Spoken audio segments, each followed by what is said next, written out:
chapter 5. I really want to talk to you guys today. And 1 John chapter 5, we're going to read verses 1 through 5. Last week, we talked about, the week before that, we talked about love. And the way love is described in the dictionary, the secular dictionary, is an intense feeling of deep affection. Right? We talked about that not last Sunday, but the Sunday before that. An intense feeling of deep affection, a great interest and pleasure in something, deep feel, deep romantic or sexual attachment to someone. That's the love that's described in the secular dictionary. You know what I mean? It's we talked about how love in the secular dictionary is all about us. It's self-seeking. It's a self-seeking love. You know? It's we talk about a love. I'll give you, for instance, if we say that we love someone, it's pretty much depending on what they can do for us. You know what I mean? And it's very easy to love your mother, your father, because they've taken care of us since we were kids. They've disciplined us. It's very easy to love things that bring pleasure to us, like I talked about a couple weekends ago. And it's easy to love a fire. It's easy to love the forest. It's easy to love things that bring pleasure to us. You know what I mean? Food. It's easy to love your mom's cooking. It's easy to love those things. But that's not the true definition of love. You know what I mean? The true definition of love is described in 1 Corinthians chapter 13. You know? 1 Corinthians chapter 13 verses 4. That says that love is not self-seeking. Love is patience. Love is willing to endure it all. You know? That's the definition described in 1 Corinthians chapter 13, 4. I'm not naming them all out. It's more than that. But that's an intense love. A love that's willing to make a sacrifice for someone. And that's the love that Jesus Christ demonstrated to all of us. I think about the sacrifice. I think about Jesus, what Jesus Christ did for us, what God did for us. Some of us, we're indifferent to that love because it doesn't move us. It doesn't shake us. It doesn't make us think about nothing of what God himself did in the flesh for you and me. You know? He could have done it any other way he wanted to. He could have done it any other way. He didn't have to suffer so much. He's God. He could have prevented all that suffering, but that's the way he chose to do it. Because he wanted to demonstrate to each and every one of you guys that he loves you guys. Love is obedience. That's what love is, obedience.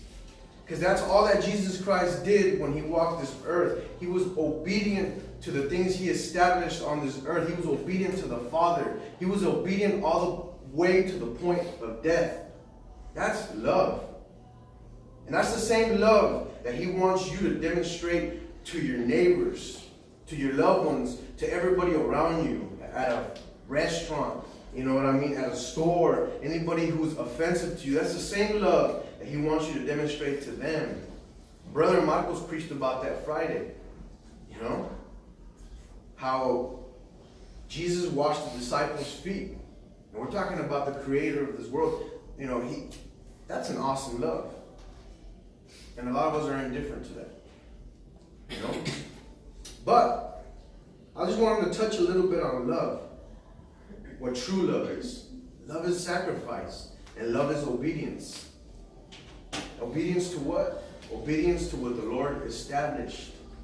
Obedience to what the Lord loves for us to do. To his commandments. I'm going to go ahead and read 1 John chapter 5.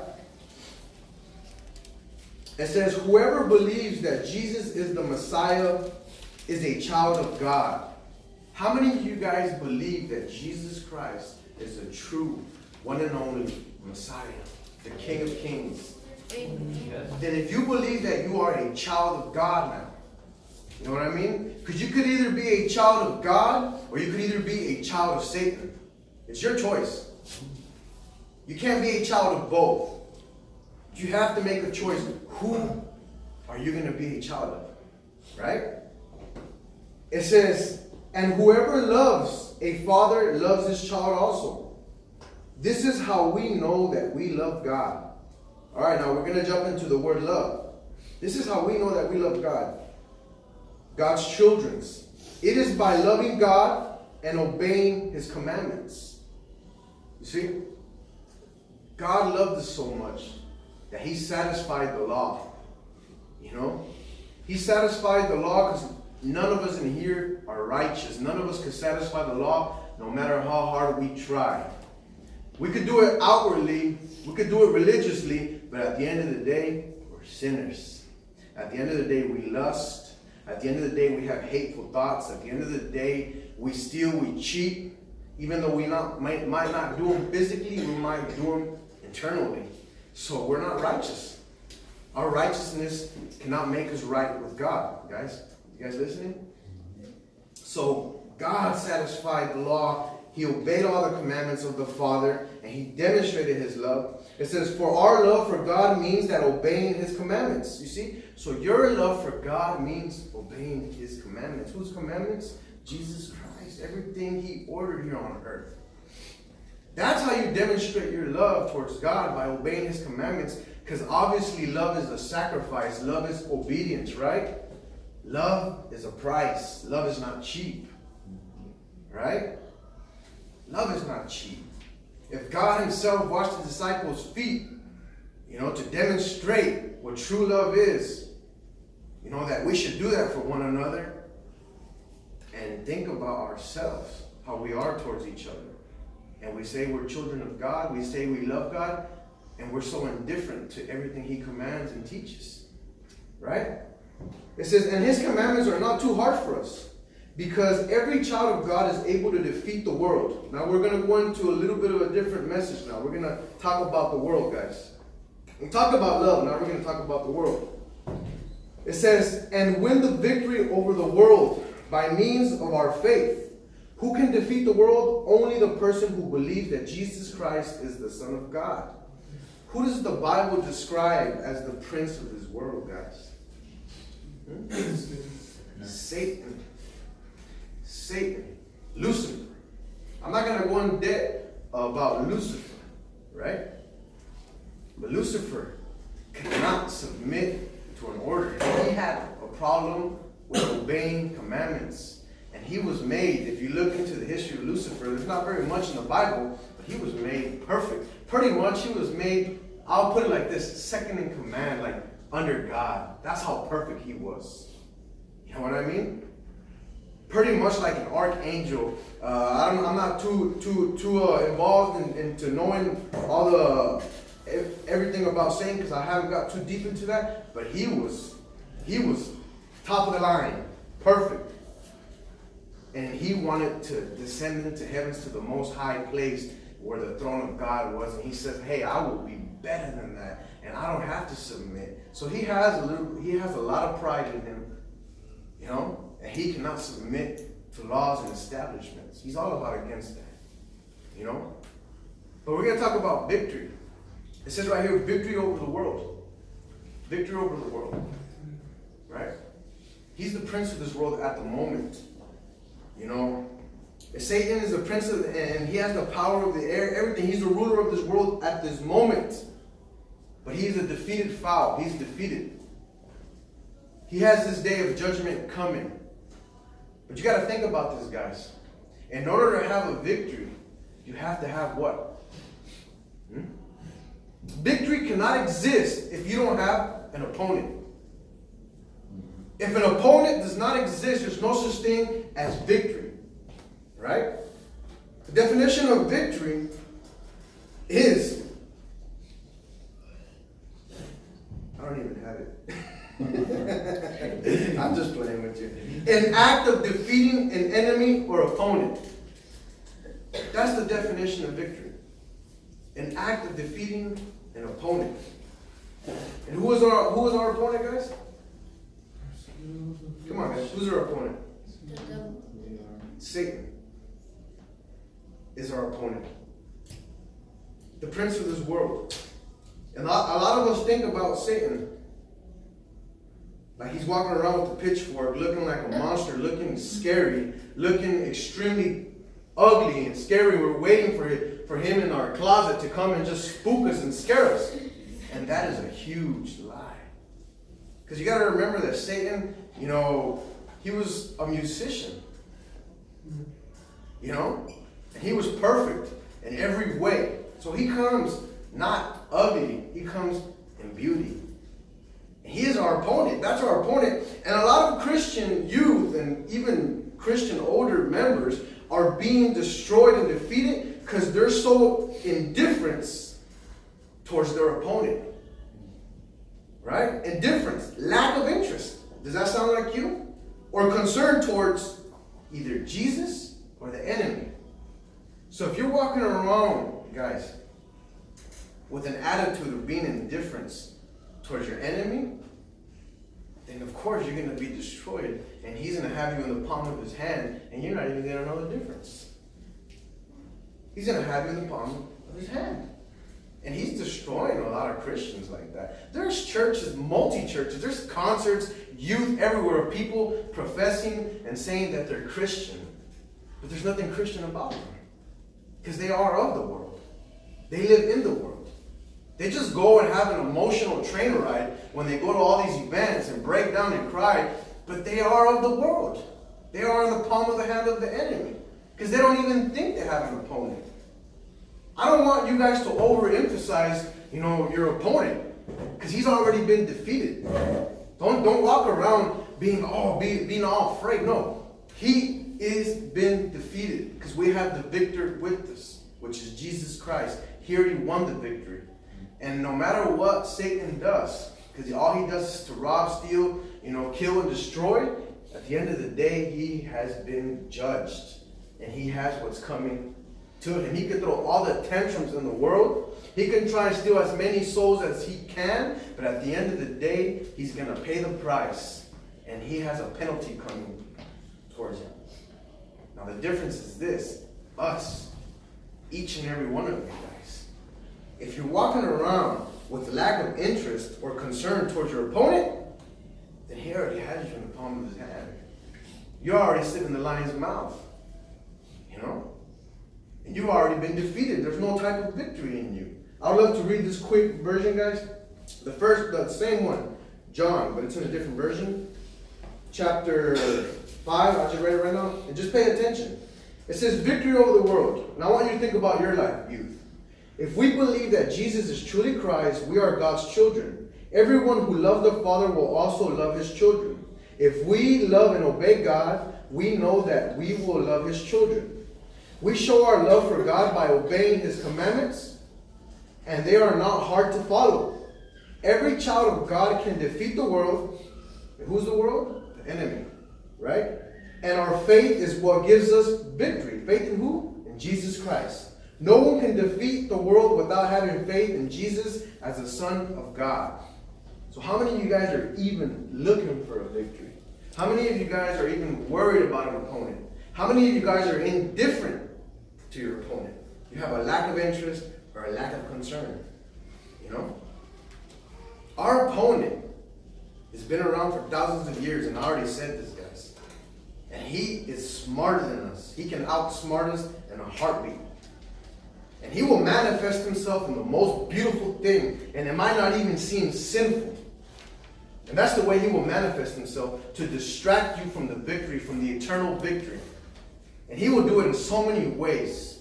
It could come wrapped in a career. It could come wrapped in a girl or in a boy. It could come wrapped so beautifully in your laptop and your phone. It could come wrapped in social media. It could come wrapped in TV. It could come wrapped in a quick opportunity to make money, in a position at work. It could come wrapped in a vehicle. It could come wrapped in so many ways. It doesn't have to specifically be out there sinning and having an orgy and being at the club and doing all this kind of crazy stuff. It could come wrapped in so many beautiful ways. And he will use it to distract you, mislead you, and have victory over your victory that Jesus Christ already gave you on the cross. But if we walk around in indifference to our enemy, to our opponent, then he already has it in the palm of his hand.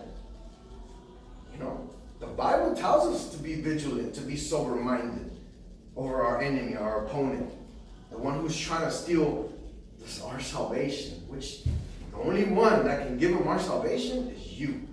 Because Jesus Christ is not charging you a penny for it. He's giving it to you guys. You know? So that's your opponent. I'm reading a book called Screwtape Letters. I've already read it before, from C.S. Lewis. It's a really good book. It's kind of hard to understand. I don't understand that literature, guys. But I've been reading it over and over so I can understand it. And it's about a demon that's writing to his general. Because they have demons and they have an order of command, a chain of command. And they submit to their generals. And he's telling him about a patient. And who is the patient? Us. We're their patients. We are the patients of these demons. And he's telling him that this patient heard about an enemy, an opponent. And who is the enemy? God. And he's asking him advice of different ways to distract him. You know what I mean? And he's telling him, hey, don't worry about him. We got this guy in the palm of our hands. He could go to church. He could do everything. When he's in church, make him focus on those hypocrites at church. Make him focus on those hypocrites. Make him focus on that guy that cries in the front, but then his attitude is horrible. Make him focus on everybody. And that's a good way to distract him from ever having a true, intimate relationship with God. Make him a critic. You see how they work? They want to distract us any kind of way. And he was talking about an atheist that is his patient. And this atheist, God was sending him messages, to start rethinking of his faith towards atheism. And he told him, don't worry about him, distract him. Make him think that he's hungry right now. That he's stressed out and he's hungry and he's thinking nonsense. And they come and they attack us through even our emotions, our hunger, everything. And that it's time to go out and get lunch. And make them think that it's time to go out and see reality. A bus, a stoplight. And that's real. That the spiritual is not real. Mm-hmm. And those are our opponents. That's how they distract us. I'm giving you a quick example of that. How many of you guys have ever been on your knees worshiping God and you're thinking about school?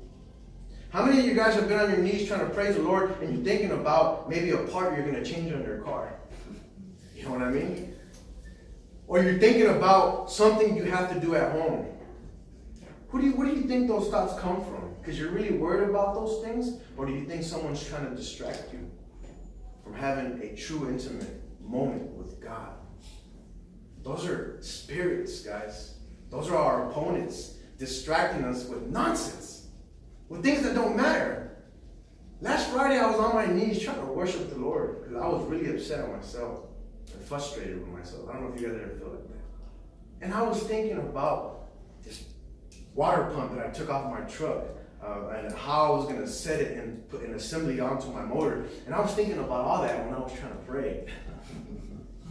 That is my opponent, trying to distract me, trying to get me distracted from having a true intimate moment with God.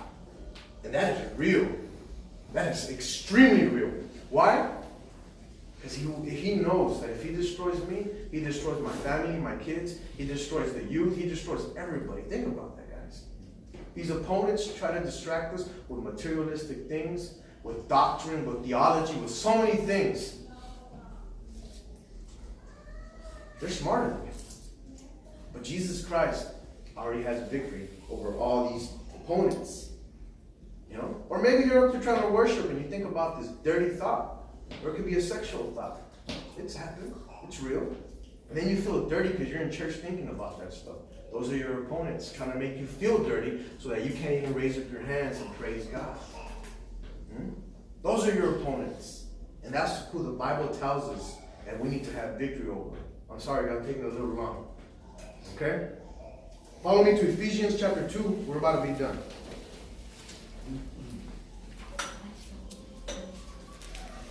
I know you guys got to go. Ephesians chapter 2.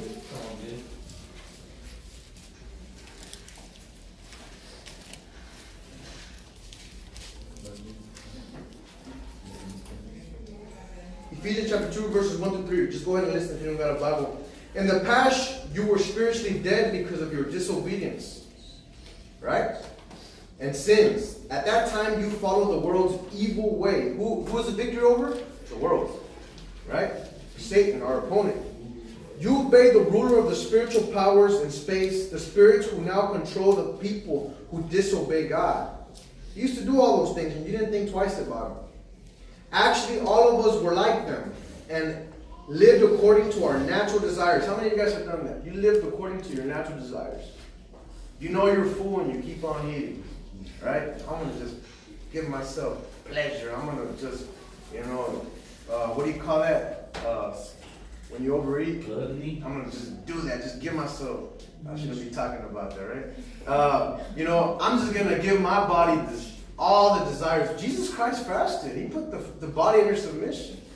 You know what I mean? I'm going to watch whatever I want on Netflix. I'm going to watch whatever I want on TV. I'm going to hear music. It's not that bad. It's okay. It's all right. I mean, I'm just going to give myself pleasure. You know what I mean? Self-seeking. Right? Back in the day when we used to do that. Doing whatever suited our wishes of our own bodies and minds in our natural condition, we, like everyone else, were destined to suffer God's anger. God didn't create us to live that way, guys. He didn't create us to live in that way. That's the sinful nature. When a baby's born and he's crying and he's in his mom's hands and he's all comfortable and he puts him down and he's like, wah! He's just screaming and crying for no reason. Why? Because that's that sin inside that baby. Give me what I want. I'm just going to cry. Nothing hurts, but I just want to feel pleasure. That's the sinful nature we're born with, guys. You know what I mean? It's inside of us. And you don't think the enemy knows how to push the buttons and move all that? Of course he does. We have to finish the race, guys. Because some of us are going to die before we get old and gray hairs. Some of us will never see our grandkids grow up. Some of us might never make it that far. And we have to be ready so that when we get to the end, to the finish line, we will truly have an eternal victory with God.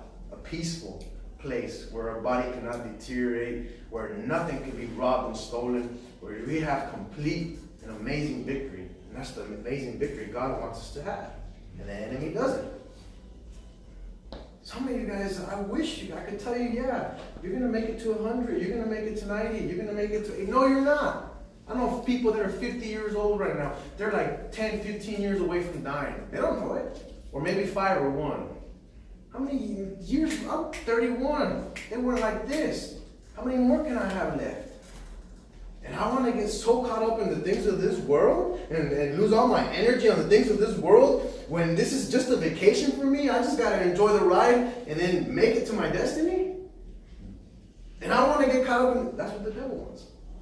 That's your opponent. You know what I mean? And to finish off, 1 Peter. It's kind of hot in here. I hope somebody takes something home today. You know what I mean? Because you ain't enjoying the ride. You know when you go on vacation? You're just enjoying the ride. But you're going to have to go back. This is just a ride. You know what I mean? This is just a ride. That's it. 1 Peter chapter 5, verse 8. Be alert, be on watch. Your enemy, the devil, roams around like a roaring lion looking for someone to devour.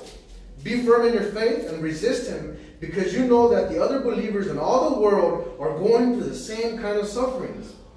But after you have suffered for a little while, the God of all grace, who calls you to share his eternal glory in union with Christ, will himself perfect you and give you firmness, strength, and a sure foundation. To him be the power forever. Amen. It says, be sober, vigilant, sober-minded. Who's trying to steal your victory? The devil, Satan, the enemy. He's been defeated. He wants to defeat you. So don't wait around for him to come through your closet or under your bed and grab your feet. No, he's probably him. Some people say, oh, well, the devil's not omnipresent. He can't be everywhere. Yeah. he can move fast. Probably like light speed fast. Don't underestimate him. He's not like God. Of course, God is omnipresent. Oh, God's everywhere. But that doesn't mean he can't move fast.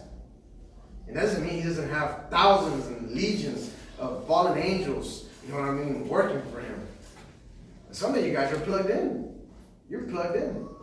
Some of you guys are going to get out of church today, and I don't know what you're going to go watch on TV. Like nothing.